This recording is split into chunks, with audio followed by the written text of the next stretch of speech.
Illinois Fighting Illini coming off a great season, historic offense, some absolutely great players, Terrence Shannon, Domask, Hawkins, but it's going to look a lot different this year. And of course, the UConn loss was a tough one, even though UConn ended up being quite the wagon.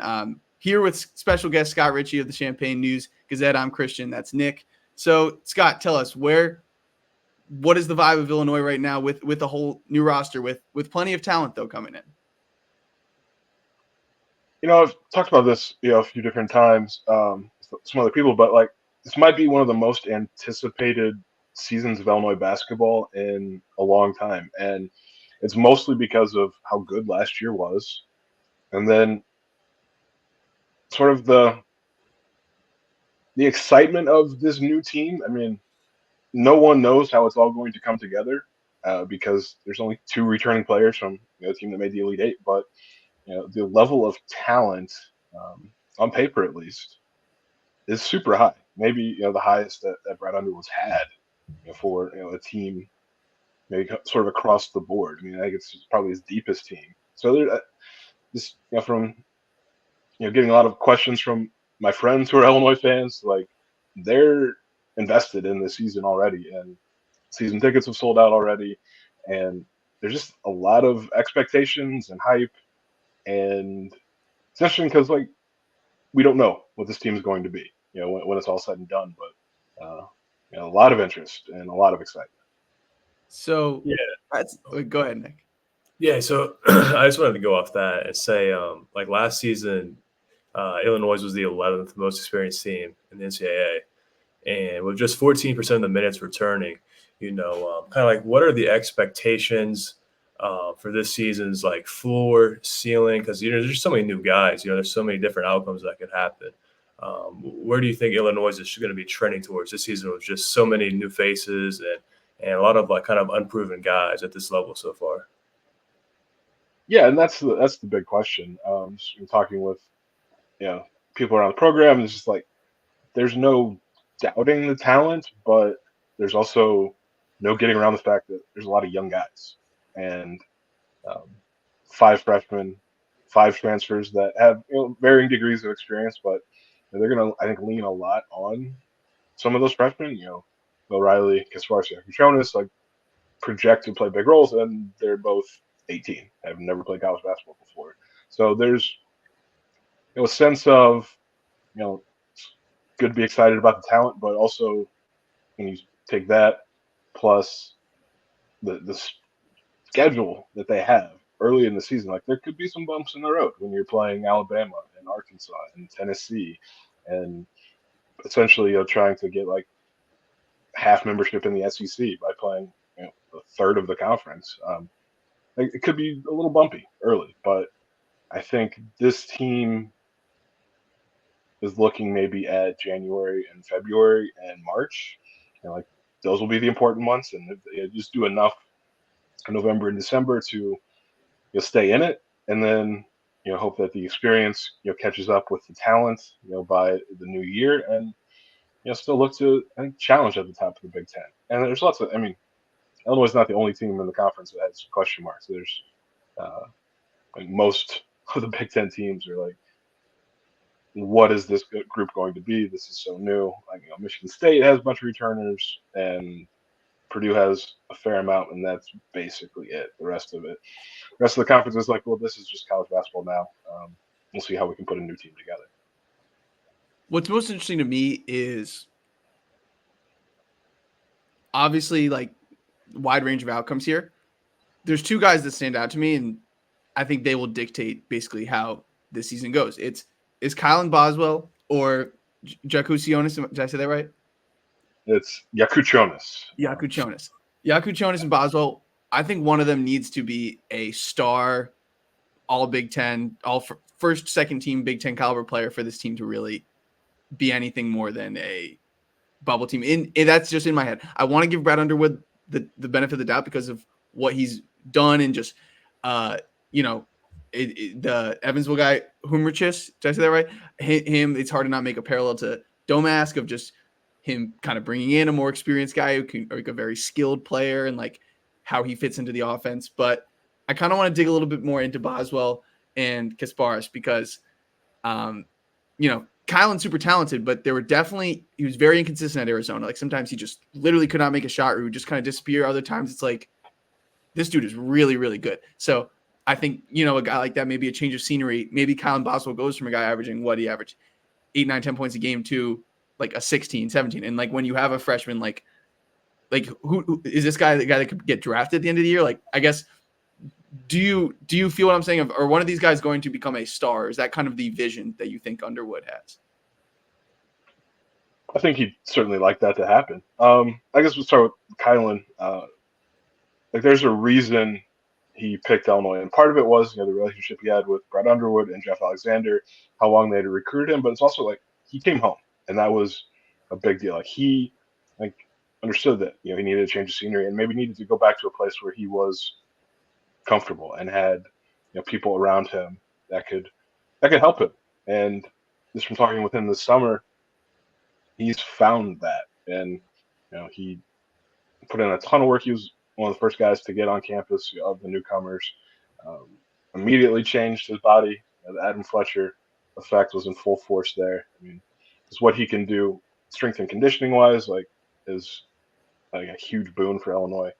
But Kylan Boswell was a 5-star recruit, was playing for Team USA junior national teams, winning gold medals for a reason. Like he is really good. Again, maybe didn't show it consistently at Arizona, but he's going to have the ball in his hands. I think Brett Underwood again is going to kind of shift his offense a little bit. I mean, that's something that he's done a really good job of, just being able to adjust his scheme to his team. And with Kylan and with Kasparis, there's going to be maybe more of that Io DeSumo ball screen action that was so successful a few years ago. And I think Kylan's ability to play on and off the ball will help because you can play him and Kasparis together, and that's 2 playmakers, 2 shot makers that you can run an offense through. And honestly, Kylan is still young. Like he's a junior, but he only turned 19 in April. Like there's a lot of growth for him there. And Kasparis, all I've seen is either watching clips or streams from Eurobasket this summer. I haven't seen him play live. So, but what I've seen on video, he's legit, and there's a reason he's being projected as a first-round pick a year out from next year's draft. And I think he can operate really well in that ball screen action.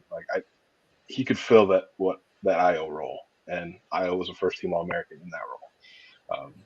And KJ, we'll just go KJ. That's what they call him because even the team has problems with Yakuchonis, but he's just got really good size. He is a shot maker, and the things he can do with the ball in his hands, he doesn't have to score to be impactful. I mean, look at some of the stuff he did at the Adidas Next Gen tournament in Berlin in May. He had a 17 assist game.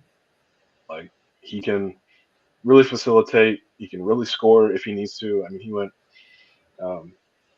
head-to-head with Nolan Traore at Eurobasket and had a huge game scoring-wise. So, there's a reason, people are excited about him because he's really good. And, they can run an offense through those 2 guys. And you mentioned Ben from Rickhouse, might be the under-the-radar impact player for Illinois. Obviously started his career at an IA level for 3 years, but played really well at Evansville.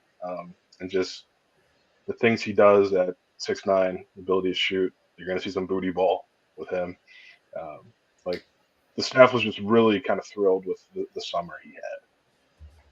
So, yeah, that was my next question. So we were talking about offensive actions was the booty ball season with Domask a one-off just because he was so efficient and good at that? I mean, I guess you kind of just answered it. They're going to be going back to that this season, featuring him with Ben, correct?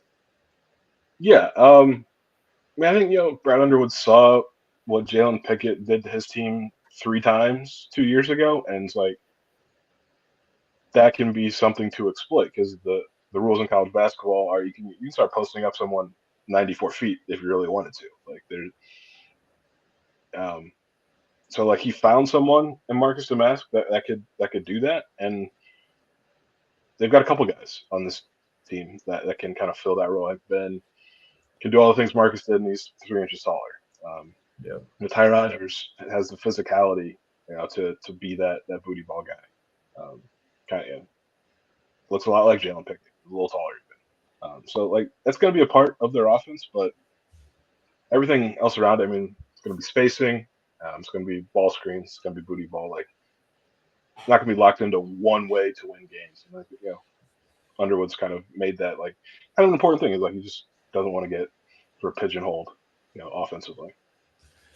I will never think it's not super funny of just that first press conference where he's just so mad about the booty ball, and then he's like completely just took it and like took it to an entirely other level. It's just funny just when he says it, when he goes, they go to the booty ball, and then all of a sudden he's like, we did the booty ball. I don't know. I just think the whole thing's pretty awesome, and it is so effective, and Domask was perfect for it. So I'll be interesting to see how it plays out there. And just on another note with Underwood, I was digging into some of the numbers last night.